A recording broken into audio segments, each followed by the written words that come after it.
जायच्या वाटे मारे सायंती भरारी माझ्या जायच्या आधी सांग निरोप माहेरी उठ उठ भीमा माय केस आलेलेच आहे आपले ओके. आता लास्ट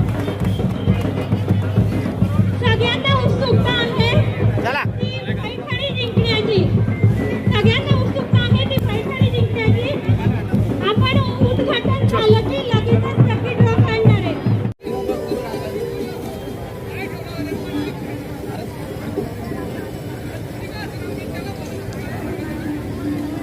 हे राजा एक काहीतरी जागा पकड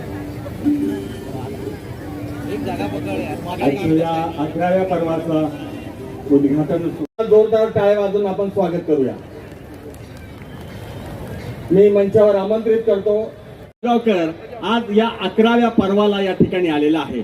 आज उद्घाटन वर्षापासून तुम्हा आम्हाला जोडून ठेवलेलं आहे.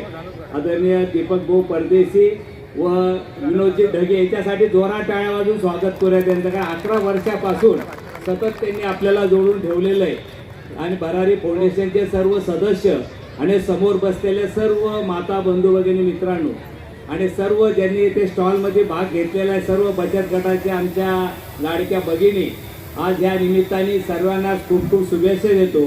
आणि आज दीपक भाऊने सांगितलं की काही व्यक्तींचा इथे सन्मान पण होणार आहे.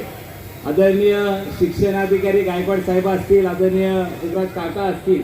आज खरं गुणगौरव सोहळा असताना आपण आज गुणगौरव सोहळा का होतोय याचं मला वाटतं आज मूल्यमापन करून आपण काहीतरी घेऊन जाऊया.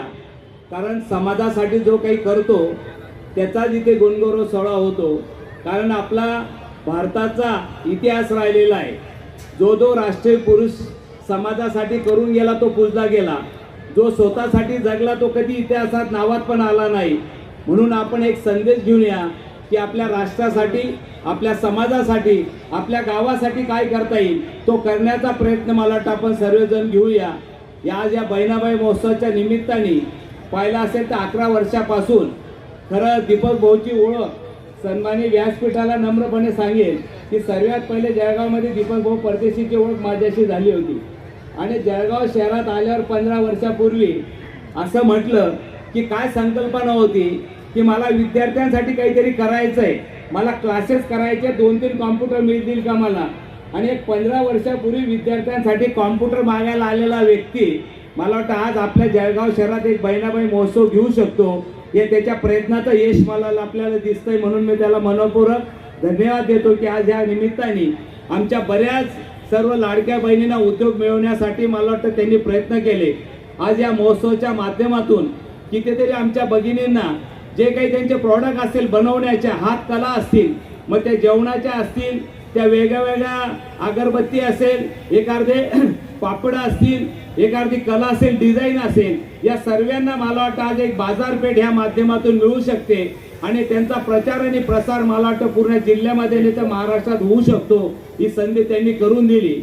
खरं भरारी फाउंडेशनचं काम पाहिलं असेल की बहिणाबाई महोत्सव पर्यंतच नाहीये. जे आत्महत्याग्रस्त असतात त्यांच्या विद्यार्थ्यांना मदत करणं, एखाद्या शेतकऱ्याने आत्महत्या केली त्याला शेतासाठी ट्रॅक्टर असेल, त्याला बियाणं असेल, त्या सर्व लोकांना पुरवण्याचं काम मला वाटतं ते करत असतात. आणि सर्व सन्मानी व्यासपीठावरती बसलेले प्रमुख अतिथी किंवा बरेच आलेले नाही असं सर्वजण त्याच्या पाठीमागे उभे राहतात.